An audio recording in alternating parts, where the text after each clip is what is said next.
अनंत टिप्या refresh व्हा। करूळ घाट वाहतुकीसाठी बंद असताना त्याचा जाब कधी नितेश राणेंनी ठेकेदार अथवा प्रशासनाला विचारला नाही, कारण त्यांनी ठेकेदारासाठीच काम केलंय असा आरोप ठाकरे युवा सेनेचे जिल्हा प्रमुख सुशांत नाईक यांनी केलाय। काय म्हणालेत नाईक पाहूयात। खरं म्हणजे गेली वर्षभर उद्धव बाळासाहेब ठाकरे शिवसेना आणि महाविकास आघाडीतर्फे आम्ही आंदोलन करत आलेलो आहोत। आम्ही धरणे केलं, 22 किलोमीटर चाललो, त्याच्यानंतर सुद्धा हा घाट रस्ता चालू होत नाही म्हणून आम्ही ह्या प्रशासनाला जाग आणण्यासाठी ढोल बजाव आंदोलन या ठिकाणी केलेलं आहे। पण तरी पण ह्या प्रशासनाला जाग आली नाही आणि आज आम्ही ह्या धरणे आंदोलनानंतर शिवनारे साहेब यांच्याशी चर्चा केली। चर्चा केल्यानंतर आम्ही ज्या गोष्टी आम्हाला पाहिजे होत्या त्याच्याशी चर्चा करून हा घाट 11 नोव्हेंबरपर्यंत एकेरी वाहतूक लाईट म्हणजे हलके व्हेकलनुसार सुरू व्हावा याच्यासाठी आम्ही लिहून घेतल्याशिवाय जाणार नाही ही भूमिका घेतलेली आहे। आणि आता त्याचं लेटर आम्हाला ते देत आहेत की 11 नोव्हेंबरपर्यंत हा हलकी वाहनं या ठिकाणी जातील असं लेटर या विभागाने आम्हाला लिहून दिलेलं आहे। खरं म्हणजे ह्या आंदोलनाला हे यश आलेलं आहे चांगल्यापैकी। खरं म्हणजे आम्ही त्यांना प्रश्न विचारताना विचारले, कधी तुम्हाला नितेश राणेंनी हा घाट चालू होतं आहे का, कधी प्रश्न विचारलेत काय?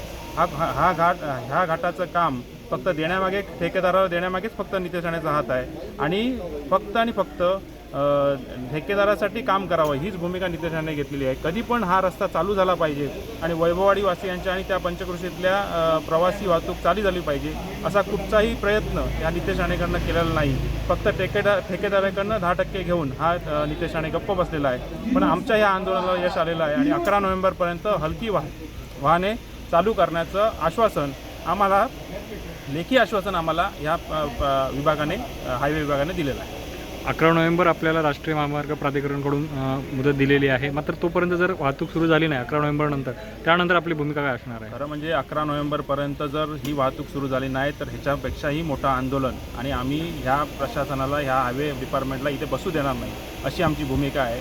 आणि जर हलकी वाहने, कारण लोकांचा हा प्रश्न आहे, जनतेचा हा प्रश्न आहे आणि जनतेलाची जर वाहतूक सुरू परत झाली नाही तर आम्ही ह्या विभागाला इथे बसायला देणार नाही। आता पाहिलं तर दुसऱ्या टप्प्याचं देखील काम मंजूर होतं आहे आणि ते देखील काम जो आता ठेकेदार काम करतो त्यालाच मिळतं आहे। त्याच्याकडून अपेक्षित ते काम वेळेत पूर्ण होईल का, काय वाटतं? म्हणजे ह्या ठेकेदाराला हे काम देण्यामागे ह्यांचं फक्त प्रशासन आणि इथला आमदार जबाबदार आहे।